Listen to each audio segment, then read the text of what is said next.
Salam tout le monde, j'espère que vous allez tous bien et que yéen a ngi toog pour la revue, l'analyse sur Bété Bété. Fi mu toll nii on est au dernier virage. Du coup Evenprod may ñu dara, c'est-à-dire coup sur coup, mais bépp coup boo leen koy jëlee dañ koy encaisser di ko fent piw xoolal piw donc may nag moo windeelu ñu tàmbali.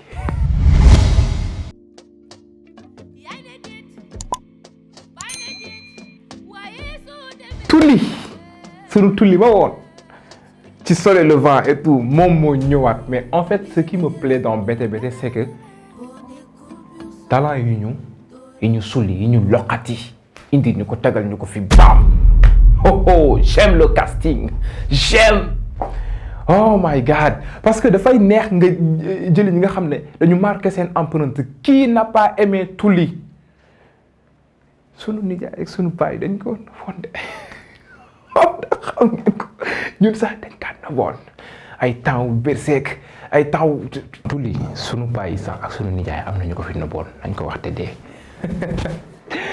donc c'est elle qui interprète le rôle d'Aïssata Kane, la mère de Chacha. Je me suis demandé depuis le début ana yaayu Chacha kan mooy famem est-ce que am na kër et tout parce que depuis loolu dañ koy gis rek moom mooy ñëw di ñëw on pouvait pas deviner parce que à part je pense ci premier épisode bi la woon ci la ko Marème Sall waxoo mooy bu ñëwee di fecc ak Amina ba mu ñëw xam nga di ko wax ay torodo waruñu rax et tout xam nga ci la ko waxoon juste sa yaay nangam mais après amaatuñu woon fenn fu ñu ko waxee. Et li Marème Sall di génn yëpp aussi on n'a pas entendu fu mu waxee maa ngi dem seeti Aïssata et tout et après on a justifié cela. J'aime beaucoup quand les détails sont mis pour vraiment justifier yenn affaires yu mën a poser incertitude wala yu mën a poser ay doutes naan bon est-ce que nekkul dañ ko improviser rek mu ñëw nii et tout même bu ñu ko improviser sax il faut mu mel ni improviser wuñ ko donc da ngay indi teg détail bu leer le voyage le fait que mu nekk di voyage di bouger et tout ça.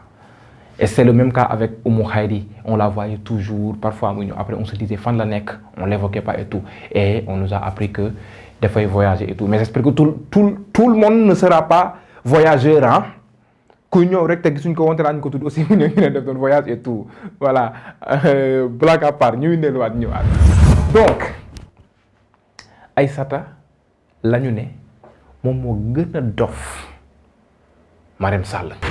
moo gën a bañ ku rax waasoom à quel prix su fekkee ne doomam bi mu am mooy Chacha mi nga xam ne malgré lépp li papaam wax malgré lépp moom Aïssata Kane gànc gadangeer bi li mu wax dañ ko fa bàyyi mu afficher leen ce visage sombre qui veut en tout dire ce visage rebelle maanaam ak lu ngeen mën di wax ak lu ngeen mën di def mënu leen tere safara mbëggeel si tàkk ci sama xol bii nii te Paco di ko taal di wéy di tàkk et à quel prix Chacha au prix de l'amour jusqu'où iras-tu pour ton amour avec Paco lan la Chacha nar a def pour tey jii nii mbëggeel boobu mën a triompher parce que je vous dis on est à l'ère où on doit combattre ce genre de réalité ce n'est même pas des réalités parce que quand tu parles de réalité c'est que c'est valable alors que ce n'est pas valable non c'est fake c'est des idéologies que des gens se sont empruntées parce que ce n'est pas l'islam qui dit ça ce n'est non plus la Bible qui en fait état ce n'est même pas les yéefars les juifs là et tout non personne n'en parle c'est comme le racisme il y a nulle part où c'est exigé. Il y a nulle part où c'est comment on dit ça lu ñu yoonal où c'est rendu valable. Il y a un mot qui m'échappe. Ok. Où c'est rendu valable où c'est valable je ne sais pas où c'est normalisé quelque chose comme ça. Donc Chacha ba fan la mën a dem après je me suis posé beaucoup de questions c'est-à-dire est-ce que bu Paco xamee ne ay yaayu Chacha ay waajuram je vais dire nanguwuñ sëy bi te moom aussi dafa bañ bi mu toogee wax ak Bassine ak jëkkëram ne leen li ngeen di wax fii lay dugg génn fii nii Pourquoi? Parce que simplement daf ko bëgg donc moom aussi pare na pour xeex ngir mbëggeelam. Et puis je m'attends également à ce que ñu won ñu ay parents wu Paco pour xam exactement aussi seen position par rapport à ça. Est-ce que c'est des géwél qui ne vont pas accepter que ñu rax également seen askan? Parce que autant ay géer ay bete ay darmanko anyway di bañ ñuy rax seen waaso di rax seen deret noonu la amee ay géwél yu bañ ku leen rax noonu la amee ay ñeño yu bañ ku leen rax. À l'exemple de Ndiaga Thiam, même si Ndiaga Thiam on sait qu'il y a quelque chose qui lui a poussé d'adopter cette idéologie, mais il y en a qui de nature le veulent, même si aussi ñoom aussi sûrement bu ñu remonter ba ci seen ay waajur ba seen ay ancêtres, c'est que il y a eu des événements qui les ont obligés à vraiment ne pas vouloir rax seen waaso, à ne pas vouloir mixer leur sang, leur lignée, tout ce que vous voulez. Maintenant, Paco, on aimerait découvrir sa famille et savoir lan mooy seen position par rapport ak loolu noonu. Et moom tey jii nii est-ce que dina revenir ci proposition bi ko kii defaloon Chacha, le fait que mu jox ko boppam rien que pour sauver seen amour. mu ne ko Chacha ñëw ne ko tant que joxuma la sa bopp duñ ñu maye. Est-ce que loolu dina am wa ila est-ce que dinañu fàq dem fu leen kenn du gis wala foo xam ne ñoom ñaar rek ay dëkk dund seen mbëggeel. Et vraiment je m'attends à ce genre de scénario pour que deuxième saison bi ñu gën ñu développer conséquences yi nga xam ne bañ rax sa waaso dina ko waral jàmmaarloo ak sa njaboot ngir dëddale leen ak ñi ñu bëggante tout simplement parce que bugguloo tas sa rax sa waaso rax sa deret. Conséquences yi mu mën a indi. On a vu Makhoudia a subi, Dieynaba Tall a subi, ok, Alkali a subi, Daba Thiam a subi. Également il y a Djouma Thiam qui subit. Donc on aimerait également nous ouvrir vanille parce que j'ai vu que dans l'épisode bii on a commencé à ouvrir des perspectives pour nous préparer la deuxième saison. Et je vous dis, pour cette deuxième saison, s'il faut prendre 1 an ou 2 ans ou plus pour écrire la deuxième saison, faites-le. Parce qu'on n'aimerait pas que notre BTBT tourne en flop. Parce que d'habitude, on voit que bu ñu bëggee ci boîte yu bëri bu ñu bëggee parce que série bi neex na rek ñu bëgg enchaîner rek des virées au flop. Ouais. Des vidéos flop ci boîte yu bëri nag du kii du kële. Donc prenez le temps de nous revenir avec une deuxième saison mais digne de son nom, digne de l'attente qu'il y aura à son endroit. Prenez le temps, ne vous précipitez pas, ne précipitez pas notre BTBT parce que bu boobaa dinañu am déchéance, disgrâce. On n'aura plus cette estime bi ñu am ci produit bi et dinañu métti. Jël leen seen temps, ouvrir ngeen ay perspectives. On nous a présenté le papa de Kheucha, d'ailleurs un très bon casting. Simple ñu ñoom ñaar entre guillemets simple ñu le français truc mon père. Donc c'est un très bon casting. Donc prenez le temps de nous développer tout cela, de nous montrer leur background. Kheucha, où est sa mère? Pourquoi elle n'est pas bon? Peut-être qu'on va découvrir ça peut-être au niveau de ces 2 épisodes restants. Ouais, mais kaw Chacha Aïssata Kane mi ngeen ñu andi la ñu moom moo ñu gën a garaaw Marème Sall foog ñu xam ana naka la ko gën a garaawee fan la ko gën a garaawee lan la pare pour def pour tey jii nii tere doomam wala dëddu ci relation bi doomam am ak géwél. xam naa ne du yomb parce que Chacha day tontu au moment où ay Amina ay Makhoudia dañu xaar ba après ñu door a tontu dañu xaar ba mbir am ñu door a rebelle wu moom da leen doon tontu nee na ko pourtant yéen yaa ak sama papa yi nee na bokk waa te pourtant nekku leen ci jàmm. Wow, qu'est-ce qui s'est passé? What's happened? Alors, est-ce que quelqu'un trompe l'autre ou bien l'autre trompe quelqu'un? Qu'est-ce qui s'est passé? Ko kewi xaro xew imbugano an miɗen faala andude ko kewi hakkunde maɓɓe hay si wona e ɗi épisode aji ngara ɗi hino wona e deuxième saison. D'accord, ko ɗum waɗi développé. En tout cas, donnez-nous un avant-goût par rapport à ça. Et j'aime beaucoup les familles Pulaar ou bien Sérère et tout. J'aime beaucoup parce que ça nous renvoie à ñun sunu dëkk xam nga indi ay séeréer fii nii ñuy nam fio mexe men xono mbaɗɗa mi day jam et loolu xam nga et j'ai beaucoup aimé également l'entrée de cette scène où Aïssata dem ubbil Mariam Sall ñu lakkante ay pël mu ne ko mi yen witimar koy a accikam koy donc c'est vraiment une touche assez spéciale donc eux c'est des torodo mais qu'est-ce qui se passe réellement Chacha est-ce que dina basé wu ci li nga xam ne doxul ci diggante yaam ak papaam pour jël ko en arme pour bañ a vraiment nanguñu forcer ko peut-être que mu bëggul et tout ça est-ce que dañ ko dencal kenn parce que c'est des pël et tàmm nañ ko ci ay pël je dis pas tout le monde parce que chez moi chez ma mère on est des pël et y a pas ça voilà en tout cas j'ai hâte de ça parce que je sens que ce sera important ce sera également intéressant par rapport ak li ñu won je m'attends à ça Chacha s'il le faut fàqal du ma la wax nag s'il le faut jox ko sa bopp parce que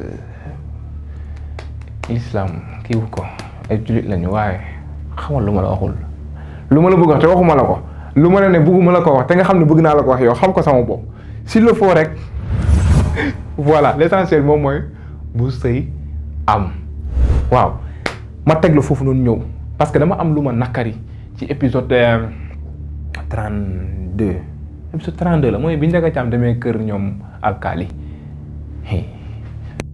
alkaali il ne cesse de me décevoir heure bu ma ko xasee ba xëy tàggaat ko rek mu xëy décevoiraat ma chaque jour ma xuja yey ko chaque jour ma xuja gën ko demin par rapport ak seen ànd par rapport ak seen xaritoo par rapport ak pacte bu ñu signé chaque jour yow nijaayu ma xuja ñëw sa kër di papaay Daba Thiam mi la teree nelaw di maamu sa doom bi nga xam ne fi mu toll nii see yemale ko kenn te mu yar ko ba mu toll ni mu toll ba fi mu toll nii moom moo ko yore mu ñëw ngay diirante ak moom mbagg ci kanam mu ñëpp di yow may ma amoo fule def bëgguma woon lu dul xuus ci biir écran bi rek ñoddi ko rek kii dara bi ne ko tar mbécc sox booy bëgg a dee non mais sérieusement il m'a foutu le seum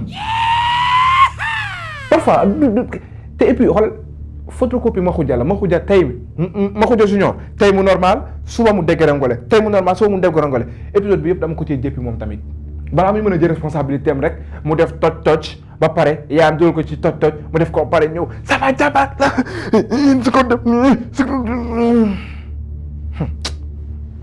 ñoom ñaar ñii ak yàlla sañ naa leen a supp dama leen a jéppi fi mu toll nii te leer ma ne soo moytuwul épisode bi di ñëw ma faawaat leen encore alkaali amul benn xel comme xale ni muy baraayee comme xale bu ñuy baraayee la mu bëgg a jàngi defal ko gurtu bi jox ko mburu bi muy xamp di dem amul xel ma xuja mu ngi joué lam attaqué na nijaayam naka la mën a attaqué nijaayam yow tamit nga jóg di attaqué nijaayam et pourtant sa doom défendre na la une chose qui m'a touché un détail qui m'a beaucoup mais profondément touché comme li ñuy wax deret dafa fort te du fen non du fen Diouma Thiam bi muy réagir xamul sax lan moo ko réagir loo j'ai beaucoup aimé cette partie et surtout bi ñu ñibbee ba Ndiaga Thiam di confessé wu j'ai encore aimé cette partie j'en avais les frissons vraiment da ko xamoon naa ne bés bii dina ñëw mais yaakaaroon naa ne bés bii bu ñëwee di nga doxalee neneen dul nii tey maam nga ma wax te musuloo ma wax maam sa papa nga wax papa et après j'espère que décision bi Ndiaga Thiam jël dina ko maintenir parce que quand même il ne faut pas tout simplement mu topp li mu bëgg rek xeexam rek ba mu war a xañ Diouma Thiam bàyyam dëgg parce que détail bii ni réagir loo ko rek war na ko xamal ni ko Diouma Thiam a besoin de vraiment retrouver son père après est-ce que bu bàyyi loolu jàll aussi dina tax mu bàyyi Daba Thiam dem sëy ak moom qu'est-ce qui va permettre cela? Dans l'analyse précédente, j'avais insinué comme quoi que grossesse kii bi mën na yàq parce que bande-annonce bi laa gisoon grossesse su Dieynaba Tall bi et loolu dina nekk le prix du pacte signé entre Alkali et Makhoudia mais vu que la grossesse elle est sauvée moi je m'attends à ce que bu xale bi juddoo bu nekkee góor ñu tuddee ko Ndiaga Thiam xanaa loolu dina tax tey jii nii mu bàyyi lépp mu daanu parce que man je ne pense pas que am na turandoo du fenn fu ñu waxee waxu turandoom Mayel Thiam tuddee wuñ ko alors buñ ko tuddee jox ko turandoo fekk musul am turandoo peut-être mën na dawal benn affaire mu bàyyi lépp mu daanu après aussi on a vraiment envie de savoir qu'est-ce qu'il sait de la mère de Mariam Sall, de la mère adoptive de Mariam Sall. Gis nga booy rëy làmmeñ xale bu dangle wowle di watal ay mag di leen damal di leen buddil da nga koy bàyyi mag mu xam ci benn kàddu one word mu wàccee la nga tëj dootoo waxati nga tëj sa yaay tëj seen voisine bu àndoon ak yéen tëj seen bindaan tëj seen booy tëj ñëpp tëj lu ko mooy rek ñu xawi seen sutura te on a hâte de ce sutura qu'on doit xawi. J'espère que ce sera dans l'épisode prochain ñu commencé nañ ko développer et tout. Et est-ce que c'est en relation ak yaayu Mariam Sall bi dee dans quelles circonstances la deewee ci yan circonstances la amee Mariam Sall maa ngi ko doon évoqué ci benn revue. Donc Mariam Sall est-ce qu'elle est pure, est-ce qu'elle est de sang pur, est-ce qu'elle n'est pas Berkel comme elle le dit. C'est son slogan à elle et je pense que c'est la meilleure, mais la meilleure leçon à lui donner. Maintenant reste à voir si elle va se suicider, reste à voir si elle va choper une folie après avoir reçu cette balle.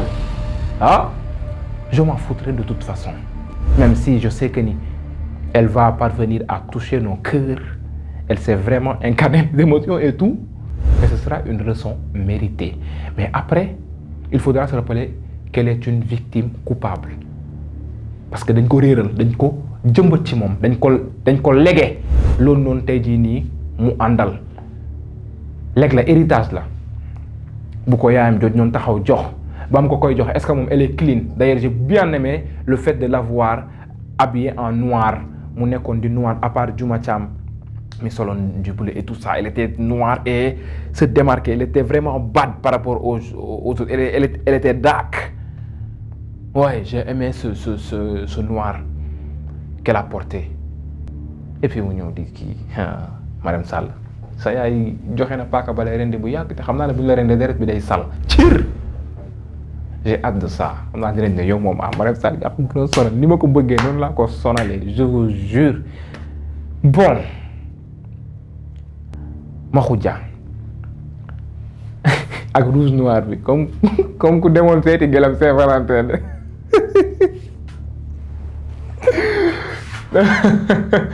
Donc ce rouge noir également était très symbolique parce qu'on sent que il commence à développer des sentiments pour Oumou Khayri. Bon sama xalaat.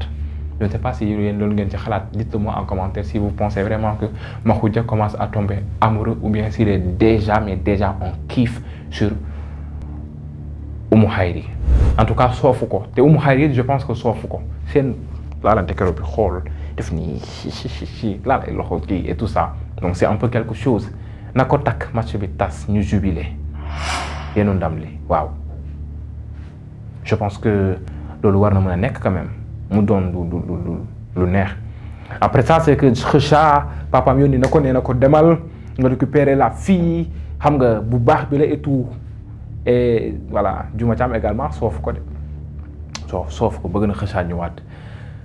On vire vers la fin, il ne reste que 2 épisodes. J'ai déjà la nostalgie vraiment su ma sañoon ne leen est-ce que du ngeen ko continuer mais est-ce que bu ngeen ko continuer dina continuer di neex ni ñuy neexee parce que kii xalaat di bind aussi xel dafay sol. da ngay toll benn moment boo xam ne inspiration doo ci am dara donc jël leen seen temps ngeen toggaat mbir mi ngeen revenir ñu avec des bombaclas.